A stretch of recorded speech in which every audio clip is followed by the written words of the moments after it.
Hello and welcome to the show. As you are aware that we have been going live from the various platform, and we are today discussing about how the Indian economy is going to be set during pandemic called COVID-19. So we have today Mr. Pankaj Chaube, who is from the JP Morgan, one of the prominent banks that precisely care about how the economy goes forward and how things get settled, how things not get settled. So, Pankaj, I would like to welcome on our show, and I would like to know something about how do you see the Indian economy is going to happen on a global platform this time. On the foresight, Anuji, thank you so much for inviting me for this show and giving me this opportunity to bring forth my point of view on the Indian economy. So, on the part, right, that how I see the Indian economy, right, during the pandemic COVID-19. So, there are two subsets of this part, right? The first subset that when the how the economy did maybe till quarter one, which is like April to June, that was certainly way beyond our expectations. That shrink by 25% almost, right? And that shrink just because of couple of key sectors that I can see as a manufacturing, I can see as a other than servicing, I would say, other than servicing all the sectors and other agriculture bearing, right? All the sectors that really fell, and it was a free fall. So they fell by almost 23%. Constructions that fell by even 50%, right? So seeing all those situations in the quarter one, I do expect some kind of rebound in quarter two, which is like the figures is expected to come by September end, right? But if you ask me that how the shape will that be weak up like down and then upwards? I suspect that just because government has no fiscal plans, because whatever the money they have already used for the COVID. They don't have reserves, right? RBI has already used its power to control and contain the inflation part. It's already doing its enough in a monetary space, like selling and borrowing monies just to contain the inflation part and control the rupees movement, right? So the more space I do see at the government end where they can spur the consumption demand among the people, right? We've already seen the agriculture sector is doing well, like it grown by around 3 to 4% in the quarter one. We do expect the economy, the agriculture field to continue with the same space and even more that, right? We have seen the industries are opening up, infrastructure space is opening up, constructions line are opening up. So we can see some kind of positive, right, growth rate in quarter two. But if you ask that, will that be as what it was like 1 year ago? I would say no, just because that whatever the money it has, the government's consumption has grown up. I would say when it was 11% initially, now it's been close to 18%. But the private consumption is like down. So you know that the private consumption is a bigger chunk that has like 58% contributions to our GDP, right? When our private consumption is going down, so what government can expect, and they should do that to spur the consumption, right, from the private people. Give them money. How you can give them money? I think giving a food just like the ration card is one of the I would say one of the best policies by the government, that the government is doing like 40 kgs, right? 10 kgs per person, where it was supposed to be 5 kg initially. So in that way, keep your manrega on, right? So that way is right. You can keep your employment at check, as well as you can keep continue like putting money into the public hands so that they can accelerate the expenditure pattern. I think that's the best solution we do see for now. But do you really see what the government has done is enough to protect the common man interest and the business class interest in India? Because there are a lot of hue and cry that the people are saying no, the government has done nothing about them, and how the people are going to survive is something difficult for them to realize sooner or later. So how do you see about it?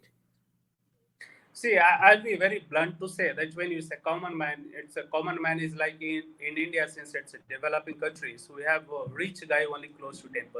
So rest of people who are above poverty line, they're all known as a common man, right? And if I go by the numbers, what World Bank has published, I can see that close to 400 million people can go in a poverty circle, which is a very vicious circle, right? Once you enter in the circle, it takes like years and years to come back, because you will be losing your job, you'll be losing your other financial supports, and I mean not only you, even the close family members who you are on dependent on, or the people who are dependent on you in that case, right? So if I go by the World Bank figures, so it's close to 400 million people who will be coming back to poverty line. If that is so, it means 400 million people are going to lose their jobs, or they have already lost their jobs, right? But if you ask that whether the government has done enough to contain that, so from arranging the food so that they won't die as a hunger, right? In that case, the starvation case should not be there. So ration card and PDS doing its awesome job. If you talk about whether whatever the person who has lost their job, are they still in the race? I would say constructions, manufacturing, and you see the road highways and everything that has already opened up, right? So the people are participating in the employment in that case. Government has already increased the money supply to the Manrega. So in that case, whosoever the people, I mean, who are in a village area, remote areas, I would say they're part of that. So government from that point that has done enough. But if you ask me that whether government did enough in terms of providing them job security, no. And when you say government, does that mean government as a who? Are you talking about the local government? Are you talking about the central government? Whenever you say government, right? So the common tendency happens to pinpoint to the central person, which is not the case, right? Anuji, are you there? It seems we lost some connection. Can you hear me? Can see me?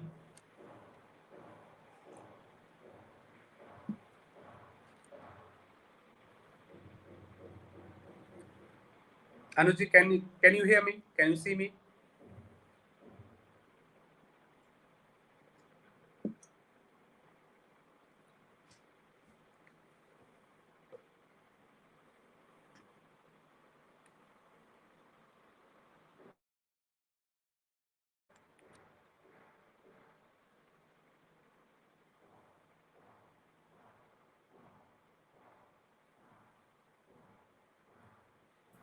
The things are going in place, especially for the Indian economy and how the people of India would survive during pandemic.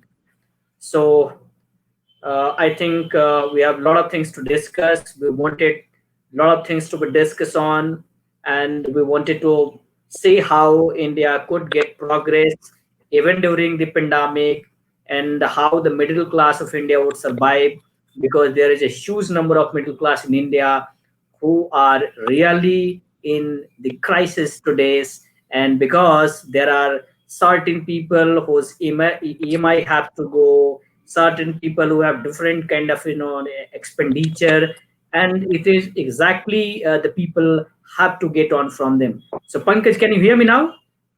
I can hear you, sir. Okay, so I cannot see you on the screen. Can you please try to come up over? Can you see me now? Not at all.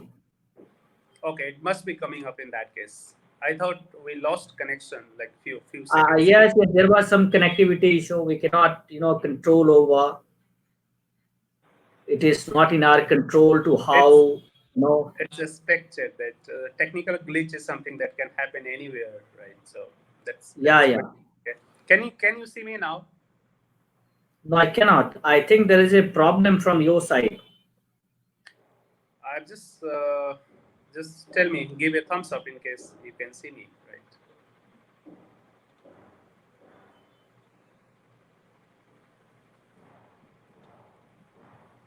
Is that still an issue?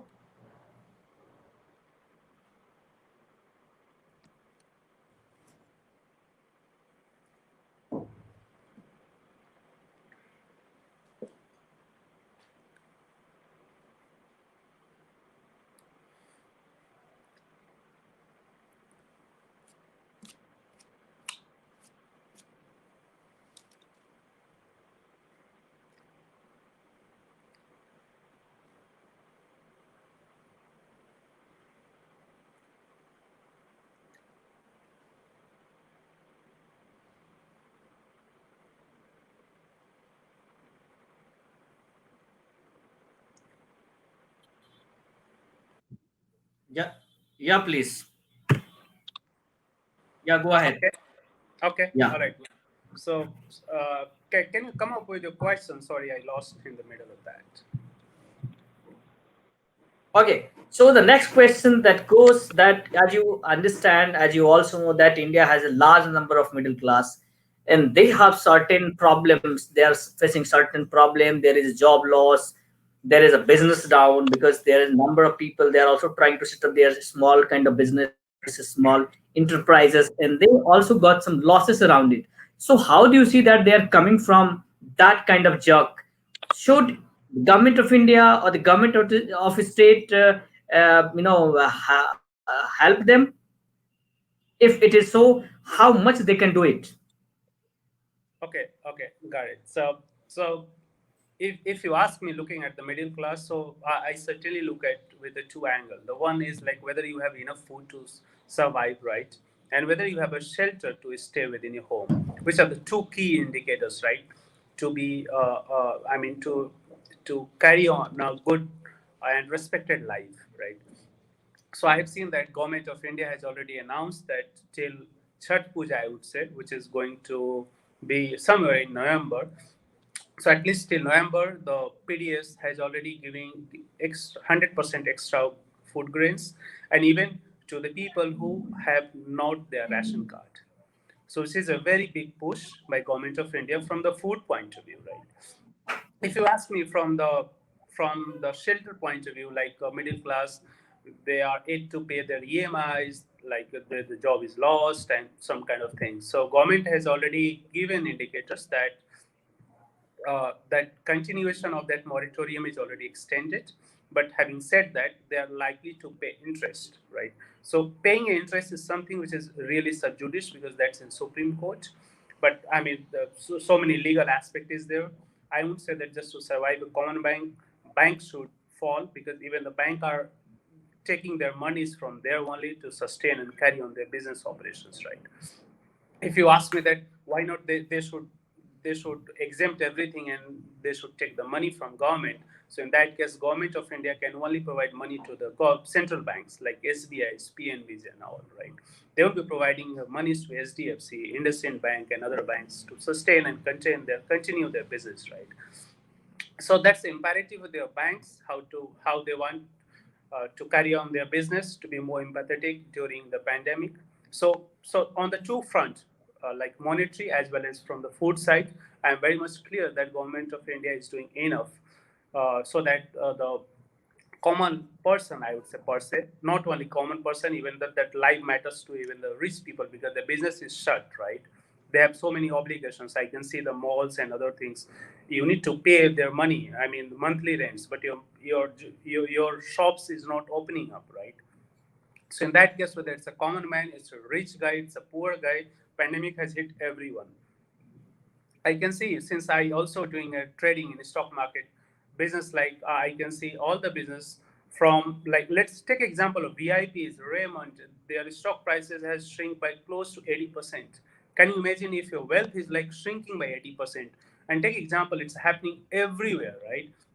So it's impacting everyone proportionally. Your proportion as a common man and proportion to the rich person can be different, but the impact is really proportionally higher side on the everybody, right? If you ask me that whether government of India, what should they do? I would say that from the job point of view, because the labor migration issue was really a big deal during May and April. We have already seen that. So the all those such labors, all those white collar jobs, pink collar jobs, wherever they are, it's a duty of the local government as well as the central government to continue the employment. But I would say if they are doing jobs in Delhi and Delhi is not opening up, if they are somewhere in the remote areas, right? Local government should at least provide such a security so that they can participate in local jobs. Why not it's a Manrega and something else so that they can at least continue getting their livelihoods, right? So continuation of Manrega, continuation of other employment stuff that's being run by government of India, but that's being administered by state government, right? That should be in continuation. On the food part, we are very much clear. On the banking side, I guess bank can maneuver more in terms of lending their monies to the common people. but certainly there's some kind of judicious aspect should be taken. I wouldn't say that banks should go ahead and like lend money to everyone, right? Because there should be some judicious aspect, and some prudent business decisions should also be taken, right? Otherwise, you have seen the Malayas, we have seen the Modis, and everybody who have like flown out of country just because of these liberal policies, right? So that's where I am in terms of that. And I would say, I mean, since economy, I would expect that by 2021, the economy is going to rebound. But having said that, we have already enough like 5 to 7 months that's going to be very crucial even for common man to sustain their business, to continue their business as usual, and their continue their lives as usual. And not only their lives, but also the entire family who are dependent on that person, right? So it's going to be very crucial, very difficult. But I've seen that that's also proportionally related to the states where the impact is more. Let's say it's a Delhi, Maharashtra. Let's say it's in South, like I would say, just take example of Karnataka and Tamil Nadu, right? The lives is really impacted because of that. But if you see in Jharkhand and Bihar, though it was a complete lockdown there, but I have not seen, as per the number of cases, I would say as per number of cases, whatever that's being reported, though it's disputed whether the enough testing is being done or not, but I would say that at least in that cases, the lives are really back to normal. And at least those poor states like Odisha, I would say West Bengal, Jharkhand and Bihar, at least these states where the India's like 60% population are residing in Uttar Pradesh, Bihar, West Bengal, right? At least these states are back to normal. So which is a good news. Okay. So the next question, and I think there is a common statement which is coming from this various people, whether it is political people or the economist or the activist, and even there are many people they are saying that no, the Modi government has not been able to handle the situation that is being coming currently, and they must come very concrete over the economic crisis that is happening in India. So I think it's one of the political statement that is coming across, and it's very important to have some light from you as well as economist, as you understand how the things are going to settled across the globe. So whether it is India or be it US or UK or any other country, so how do you see it, sir? So Anuji, I would say, I mean, I understand the criticism, the 50 or 80% of that criticism is heavily loaded towards the political side, right? And even myself, I couldn't be apolitical because I have also political lineage. But if I talk about with the numbers, if I talk about with the relatability figures, right, how the world is doing and how the India is doing, then at least we can understand whether the Indian government is doing enough or not, right? Except, I would say, except China, because China, we have seen the growth rate in the quarter two for China is like 13%, right, for quarter two 2020. So barring China, because I don't know how China has managed to escape out from Corona's impact. So China is very, very weird case, I would say, which is we can't relatively compare with China. But take example of G20 countries, right? If you take a G20 countries, remove New Zealand, because New Zealand it was like in a complete lockdown, but New Zealand has done very, very impressive job in terms of keeping their healthcare system in a robust framework, keeping the numbers under check so that the numbers are not rising enough, and also keeping the jobs in a safe hand, right? Except New Zealand, I would say take example of Great Britain, take example of Italy, take example of US, and every country has got negative GDP figures in quarter two, and which is a worldly indication where we can compare countries to countries, right? So if you talk about that figures, so I would not be surprised to say that India is where the rest of world is there, right? I would say that India is like lagging somewhere else, and world is like doing well enough in number of cases. The number of cases are rising, but mortality rate is not higher as compared to the Western countries. So in that case, you would say that certainly India has done great job in terms of containing the mortality rate. If you talk about managing the jobs, so I would say the same crisis is in US, same crisis in Britain. Why it matters in India more? Because India is not a developed country. Maybe for those people who are in Western countries, they have enough reserves to continue their lives, right? Maybe for 10 months.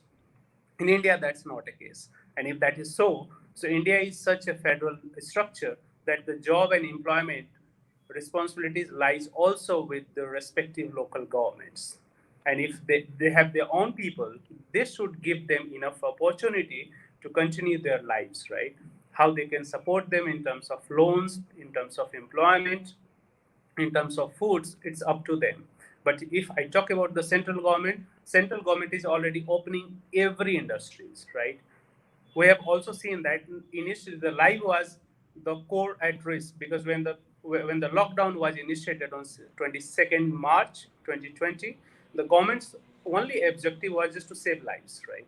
Right now it's save lives as well as save jobs and save your like livelihoods. So in that case, everything is opening up. India is certainly hit hard in the second half of the COVID period, where the numbers are like rising sharply, and just because that the due to the migration of labors, the pandemic and the corona impact that was very closely limited to the cities and urban areas, now that's being percolated down to the local level, at the village level, right? And if that's the case, that's what our central government was fearful of, that if that happens, it will be very very difficult to contain the impact if your village Okay. has an hit. So thank you so much, Pankaj, for throwing the light on the situation that is coming across, and especially on the economic front, where the people have, they're worried about that how we all can go forward, because there's a news report that the India's economy is going to be minus 23%, which is very high in terms of the number, and in terms of the impact on the people's life. So thank you so much for your time, and we'll try to connect you in days to come as well. So thank you so much, Pankaj. Thank you. So Anuj, just to add one point, which is going to be my last line here.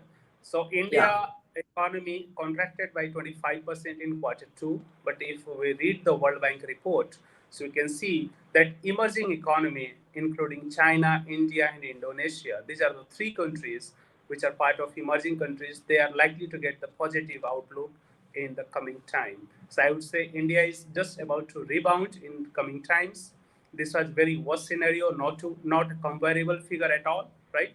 Let's expect the numbers by September end, and certainly there should be some green shoots. Thank you. Thank you for your words. So viewers, so now we are ending today for the discussion that we had about economic front. We had very good guests, and we will try to bring you in more time. And at the end, at the outset, I would like to request you to please do like our channel, do subscribe, and share among the millions of people, so that they could also get to know what we are going to do and what the views are coming from. Thank you so much. Thank you, Pankaj, once Thank again you, for Amit. your time. Have a Thank great you. day. Bye.